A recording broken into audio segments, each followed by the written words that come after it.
growing up, I was still at the age where it was like money was taboo to talk about. I think my mom didn't always want to have those discussions because she didn't want me to know, how dire our situation probably was when I was growing up. We've got to talk about Halloween because I know you and your family are big Halloween people, right? I am too, and I'm super excited for this year. So you Yeah, guys, unfortunately, Freddie and I had a costume, but due to the ongoing SAG strike, we no longer have a couple's costume this year. so you were kind of having to scramble at the last moment. Yeah, I'm not sure what we're gonna do at this point because we had already worked it out and had, spent a lot of time on it. So I think we might just take the kids this year and be Sarah and Freddie for Halloween. Not bad things to be. Now, are the kids still trick or treating, or are they a little older, not really into that anymore? It's funny. My daughter in the beginning said, "I'm not trick or treating this year. I'm too old for this." And we said, "Great, that's perfect. You can take your brother out on the street, so Dad and I can just enjoy the party." And then she went, "Well, maybe I want to trick or treat with my friends a little bit." So, I mean, Freddie and I will still go out trick or treating. So I don't think you're ever too old for it. I agree. I agree. And that candy is tempting. I don't blame her. Do you have any other family celebrations planned for the holiday this year? You mentioned a party. That's always fun. I mean, for Halloween. Yeah. Well, we always have a home base. We always sort Yeah. of do it up, and our block does it up. We have, like a taco truck and a bartender, and we try to keep it fun for the kids and the adults. Yeah. Well, the kids are also, as they're getting older, having to learn a lot of valuable lessons about trick-or-treating and about finances. So tell me a little bit about the importance about talking to your kids about finances and why that really matters to you. Well, I think growing up, I was still at the age where it was like money was taboo to talk about. I think my mom didn't always want to have those discussions because she didn't want me to know, how dire our situation probably was when I was growing up.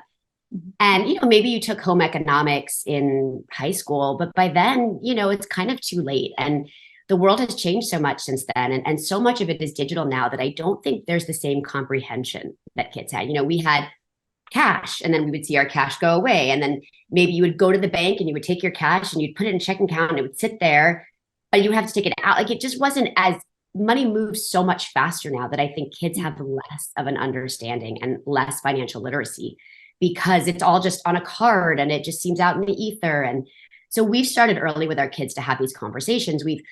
Since they were little, they've had, the 3 jars with the, spend, save, and donate to sort of open up a conversation about what it's like to save up for something you want, or the fact that there's people that need in the world and how important it is to donate to those who are less fortunate.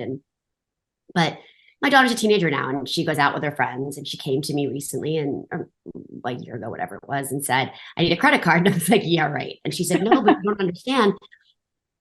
You give me cash so that, I only have a limited amount to spend, but a lot of places are cash free these days." And she said, I can't get food. I can't, pay. I'm really at a disadvantage here. And so I thought, oof, this is a tough one because I just don't think she's ready to like have an American Express card. And I did the research and I came across the Fidelity app, which really sort of offered both.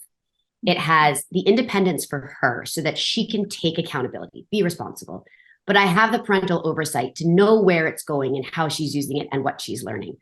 And, there's no account fees or minimum. I think about, you used to have to open their bank accounts, right? And you have to keep a certain amount in there. You have extra fees. And that all was the parent's responsibility. For this, the accountability falls to her. And she has opportunities to earn more within the app by taking the learning modules and learning more. She can trade gift cards and for cash if she's not going to spend it. And it teaches them the way they want to learn. When I was growing up, if I had a question, I had to ask an adult, right? That was the only way I would learn something. They just look it up online and you never know where they're getting their information from. And so this way, I know what she's learning is accurate, is made for her level and how much information she should have. And especially having a daughter, because you see these studies where, families still generally have more conversations with men than women.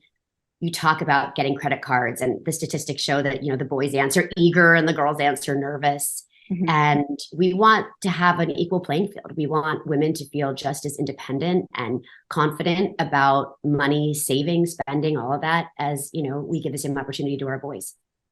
Absolutely. And yeah, as you mentioned, growing up, you had a more limited financial knowledge. Was there anything that as you were getting older, you're like, oh my gosh, I wish I had known this younger? Anything that you're really imparting on your kids now? I think the main thing with them is understanding where money comes from Mhm. and where it goes. My son had said to me recently, he's like, because I won't get him a phone. He's too young. And he said, well, Mom, I've saved up enough money. I could buy an iPhone. And I was like, you're right. You totally could. I said, how are you going to afford, the monthly bill? And he was like, what do you mean?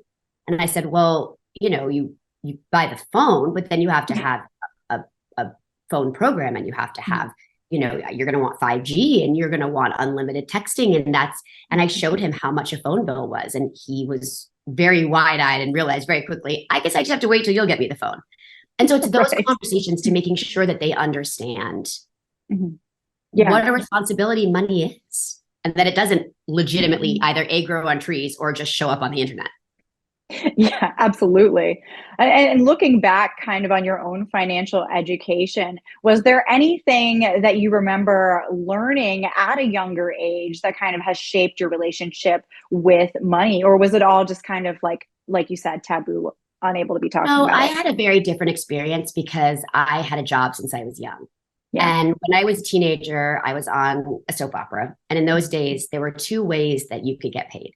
You either got paid per episode you worked, which was great if you were in a big storyline, you were getting paychecks 5 days a week for months on end.